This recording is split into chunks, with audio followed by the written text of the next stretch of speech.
10th International Physics Olympiad, year 1977, IPHO. I offer private tutoring for Physics Olympiad preparation. I currently have openings. Message me if interested. My email is fred1996@hotmail.com, or you can use Skype name Eduard F. 1996. Problem number 1. Compression ratio of a 4-stroke internal combustion engine is epsilon equal 9.5.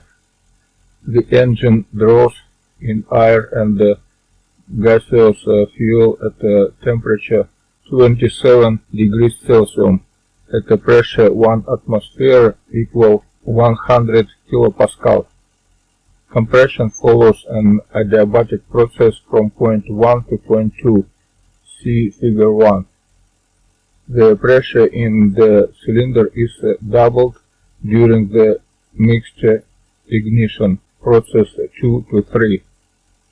The hot exhaust gas expands adiabatically to the volume 1/2, pushing the piston downwards, process 3-4. Then the exhaust valve opens and the pressure gets back to the initial value of 1 atmosphere. All processes in the cylinder are supposed to be ideal. The Poisson constant means the ratio of specific heat Cp over Cv for the mixture, and the exhaust gas is gamma equal 1.40. The compression ratio is the ratio of the volume of the cylinder when the piston is at the bottom to the volume when the piston is at the top. Question A. Which processes run between the points 0 to 1, 2 to 3, 4 to 1, 1 to 0?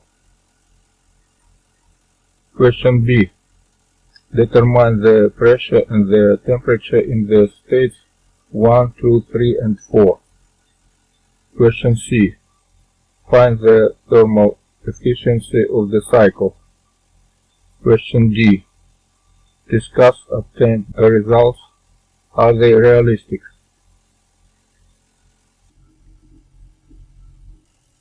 Solution for problem number 1. Question A. Which processes run between the points 0, 1, 2, 3, 4, 1, 1, 0? Solution. First, we have process 0, 1. It is an intact stroke, and it is isobaric expansion and the isothermal process. Next one, 1, 2. Compression of the mixture. This is adiabatic compression. Number 2, 3.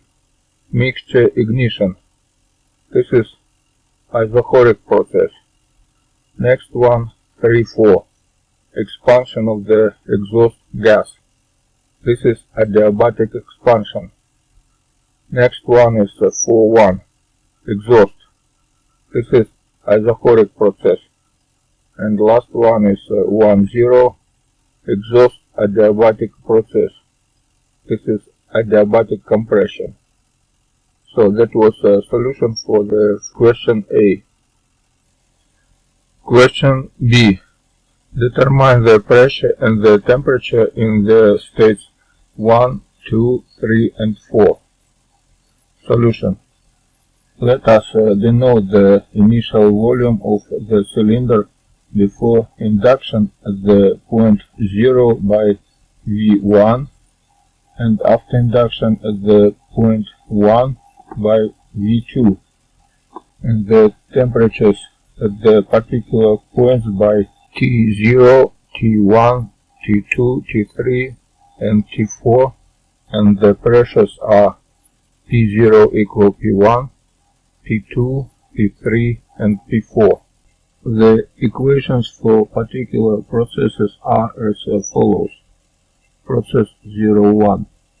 The fuel-air mixture is drawn into a cylinder at the temperature T0 equal T1 equal 300 Kelvin and the pressure of P0 equal P1 equal 0.10 megapascal.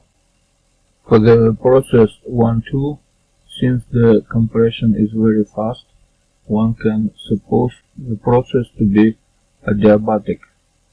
Hence, we have P1 V2 power mil equal P2 V1 power mil, and the P1 V2 over T1 equal P2 V1 over T2. And from the first equation, one obtains P2 equal P1 multiplied by V2 over V1 power mil, or P1 epsilon power mil.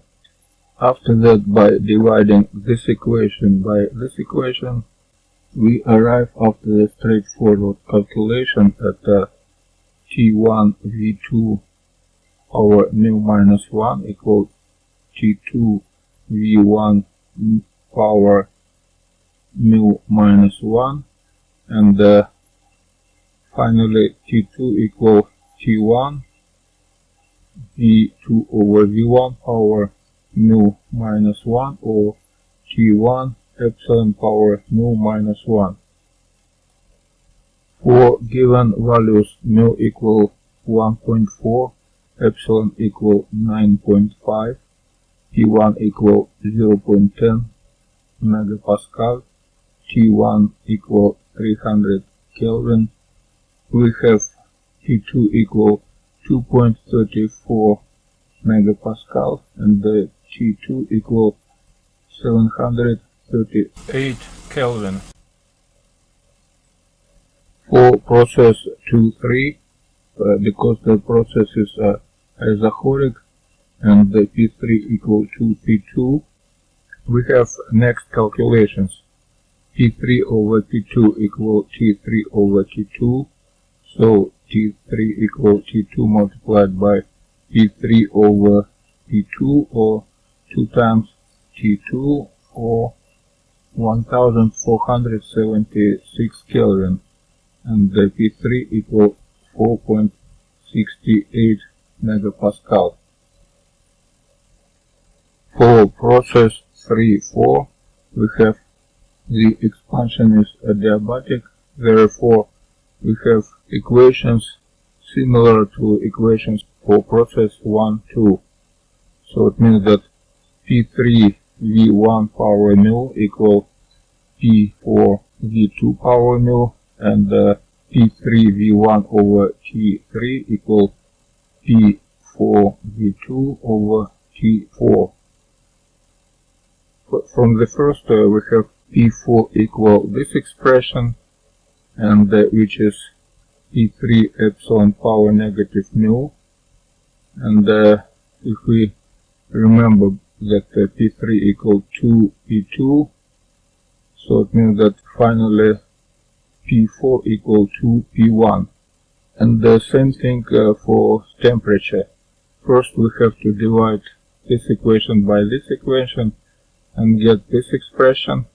After that we can find that temperature T4 equal this expression, or T3 multiplied by epsilon power 1 minus mil, but T3 equal 2 T2, so it means that finally we have T4 equal 2 multiplied by T2. Numerically we will get P4 equal 0.2 megapascal and the temperature T4 equal 600 Kelvin. For the final isochoric process 4-1, we have T4 over T1 equal T4 over T prime 1. So it means that T prime 1 equal T4 multiplied by T1 over T4, or T4 over 2, or initial 300 Kelvin, which is T1. So finally we got all numbers for all points. for T and P. That was a solution for question B. Question C. Find the thermal efficiency of the cycle. Solution. Thermal efficiency of the engine is defined as the proportion of the heat supplied that is converted to net work. The exhaust gas does work on the piston during the expansion 3-4. On the other hand, the work is done on the mixture during the compression 1-2. No work done by the gas during the process 2-3 and 4-1. The heat is supplied to the gas only during the process 2-3. The net work done by 1 mole of the gas is W12 plus W34, which is this expression. Also, we have heat supplied to the gas is Q23, which is CV multiplied by T3 minus T2. Also, we have gamma equal Cp over Cv. It means that Cv equal R over gamma minus 1. Hence, we have for thermal efficiency nu equal W over Q23, or after some sort of calculations we will get 1 minus epsilon power 1 minus gamma, which is about 59.3%. And that was a solution for question C. And the last question D. Discuss obtained results. Are they realistic? Solution. Actually, the real PV diagram of the cycle is smooth, without the sharp angles. Since the gas is not ideal, the real efficiency would be lower than the calculated one. It was a solution for the last question D, and here we solve all questions for problem number 1. 10th International Physics Olympiad, year 1977, IPHO. I offer private tutoring for Physics Olympiad preparation. I currently have openings. Message me if interested. My email is fred1996@hotmail.com, or you can use a Skype name Eduard F1996. Problem number 2. Dipping the frame in soap solution, the soap forms a rectangle film of length d and height h. White light falls on the film at an angle alpha, measured with respect to the normal direction. The reflected light displays a green color of wavelength lambda 0. Question A. Find out if it is possible to determine the mass of the soap film using the laboratory scales, which has a calibration accuracy of 0.1 milligram. Question B. What color does the thinnest possible soap film display being seen from the perpendicular direction? Derive the related equations. Constants are given date. Relative refractive index n equal 1.33. The wavelength of the reflected green light lambda equal 500 nanometers, alpha equal 30 degrees, b equal 0.02 meters, and h equal 0.03 meters. Density rho equal 1000 kg per cubic meter. Solution for problem number 2. Question A. Find out if it is possible to determine the mass of the soap film using the laboratory scales, which has a calibration accuracy of 0.1 milligram. Solution. In optics, a thin film is a layer of material which thickness in the sub-nanometer or micron range. As light strikes the surface of the film, it is either transmitted or reflected at the upper surface. Light that is transmitted reaches the bottom surface and may once again be transmitted or reflected. The Fresnel equations provide a quantitative description of how much of the light will be transmitted or reflected at an interference. The light reflected from the upper and lower surfaces will interfere. The degree of constructive or destructive interference between the two light waves depends on the difference in their phase. This difference in turn depends on the optical thickness of the film layer, the refractive index of the film, and the angle of incidence of the original wave on the film. Additionally, a phase shift of 180 degrees or pi radians at a boundary may be introduced upon reflection at a boundary depending on the refractive indexes of the materials on either side of the boundary. This phase shift occurs if the refractive index of the medium the light is traveling through is less than the refractive index of the material it is striking. The pattern of light that results from this interference can appear either as light and dark bands or as colorful bands depending upon the source of the incident light. Consider light incident on a thin film and reflected by both the upper and lower boundaries. The optical path difference of the reflected light must be calculated in order to determine the condition for interference. Referring to the ray diagram above, the optical path difference between the two waves is the following. Let's count this difference.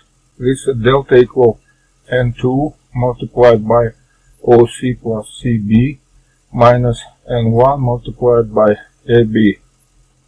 And because of phase shift on the lower boundary, we have to add lambda over 2 and get this result. Now let's count this equation using trigonometry. We have OC equals CB equal D over cosine beta, where beta is angle of refraction. AB equal OB multiplied by sine alpha, where alpha is angle of reflection. And because OB equal 2D tangent beta, we have AB equal 2D tangent beta multiplied by sine alpha. In our case, N1 equal 1 and N2 just equal N. Now we can rewrite first formula in the form of regular expression. Now we can use Snell law to exclude functions of beta, and we have sine alpha over sine beta equal N. It means that sine beta equals sine alpha over N, and cosine beta finally equal 1 over N multiplied by square root from N square minus sine 2 square. And again we can put this expression to the first formula. Now this left part of the formula equal to this one using only alpha, and after some calculations we have formula which we can use next. That will be 2D multiplied by square root from N square minus sine square alpha equal 2k plus 1 multiplied by lambda over 2. And now we can use this formula to count our conditions for interference. Every next thickness D. So first we can use light lambda equal lambda 0. That will be dk equal 2k plus 1 multiplied by lambda 0 over 4 square roots from n square minus sine square alpha equal 2k plus 1 multiplied by d0. And now we can count all thicknesses and all masses for these thin layers. That will be d0 equal lambda 0 over 4 square roots from n square minus sine square alpha, and after putting numbers we will get 1.01 multiplied by 10 power negative 7 meters. And after that we can count all masses for further layers. That will be mk equal rho bn multiplied by dk, and after all we have m0 equal 6.06 multiplied by 10 power negative 2 milligram, m1 equal 18.2 multiplied by 10 power negative 2 milligram, m3 equal 30.3 multiplied by 10 power negative 2 milligram, etc. And finally we can see that there is not enough calibration accuracy to measure all these films, even thinnest one. That was a solution for question A. And for question B, if the light falls at the angle of 30 degrees, then the film seen from the perpendicular direction cannot be colored. It would appear dark. So that was a solution for problem number 2. 10th International Physics Olympiad, year 1977, IPHO. I offer private tutoring for Physics Olympiad preparation. I currently have openings. Message me if interested. My email is fred1996@hotmail.com, or you can use Skype name Eduard F 1996. Problem number 3. An electron gun T emits electrons accelerated by a potential difference U in a vacuum in the direction of the line A as shown in this figure. The target M is placed at a distance d from the electron gun in such a way that the line segment connecting the points T and M and the line A subtends the angle alpha as shown in this figure. Find the magnetic induction B of the uniform magnetic field. Question A. Perpendicular to the plane determined by the line A and the point M. Question B. Parallel to the segment TM. In order that the electrons hit the target M, find first the general solution and then substitute the following values. U equal 1000 volts. Charge of electron E equal 1.60 multiplied by 10 power negative 19 coulomb. Mass of electron Me equal 9.11 multiplied by 10 power negative 31 kilogram. Alpha equals 60 degrees, D equal 5 centimeters, and B less than 0.030 Tesla. Solution for problem number 3. Question A. Find the magnetic induction B of the uniform magnetic field perpendicular to the plane determined by the line A and the point M. Solution. If a uniform magnetic field is perpendicular to the initial direction of motion of an electron beam, the electrons will be deflected by a force that is always perpendicular to the velocity and to the magnetic field. Consequently, the beam will be deflected into a circular trajectory. The origin of the centripetal force is the Lorentz force. So we have EVB equal mv square over r, from which we can find what is the speed v. It will be EBR over m. Geometrical consideration yield that the radius of the trajectory obey a represented figure. So we have radius of a trajectory equal d over 2 sine alpha, and from here we can find that speed v equal EBD over 2m sine alpha. The velocity of electrons can be determined from the relation between the kinetic energy of an electron and the work done on this electron by the electric field of the voltage U inside the gun. So we have 1/2 mv square equal EU, from which we can find that speed v equal square root from 2EU over m.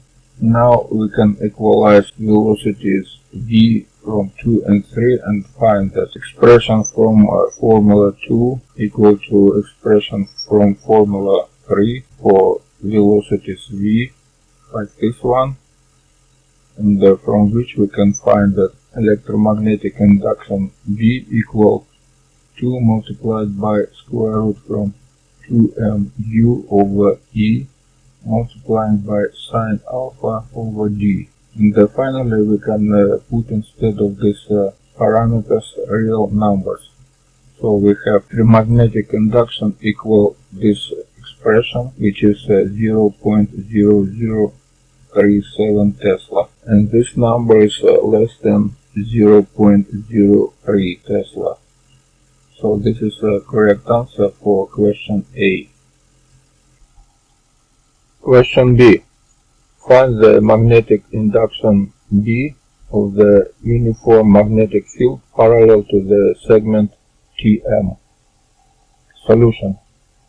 If a uniform magnetic field is neither perpendicular nor parallel to the initial direction of motion of an electron beam, the electrons will be deflected into a helical trajectory. Namely, the motion of the electrons will be composed of an uniform motion on a circle in the plane perpendicular to the magnetic field and of an uniform rectilinear motion in the direction of the magnetic field. The component v1 of the initial velocity r, which is perpendicular to the magnetic field, see figure, will manifest itself at the Lorentz force and during the motion will rotate uniformly around the line parallel to the magnetic field. The component V2 rally to the magnetic field with the remaining constant during the motion. It will be the velocity of the uniform rectilinear motion. Magnitudes of the components of the velocities can be expressed as v1 equal v sine alpha, v2 equal v cosine alpha. Denoting by n the number of screws of the helix, we can write for the time of motion of the electron. From one hand we have total time t equal distance d over v2, which is d over v cosine alpha, and same time t equal 2pr multiplied by number of rotations divided by v1, which is 2prn over v sine alpha. Lorentz force must be equated to the centripetal force. Hence we can calculate the radius of the circular trajectory. So we have EV1b equal mv1 square over r. It means that radius r equal mv1 over eb, or equal mv sine alpha over eb. Now we can equalize both times and get that d over v cosine alpha equal 2pn over v sine alpha multiplied by mv sine alpha over eb. So when we cancel v cosine alpha. In the right part, we have magnetic induction B equal 2 pi n V cosine alpha multiplied by mass m and divided by GE. And the last thing, we can count speed V from energy equation. So we have 1/2 mv square equal EU. From here we can find that V equal square root from 2EU over m. And finally we will get that magnetic induction B equal 2 pi n cosine alpha over G multiplied by square root from 2mu over E.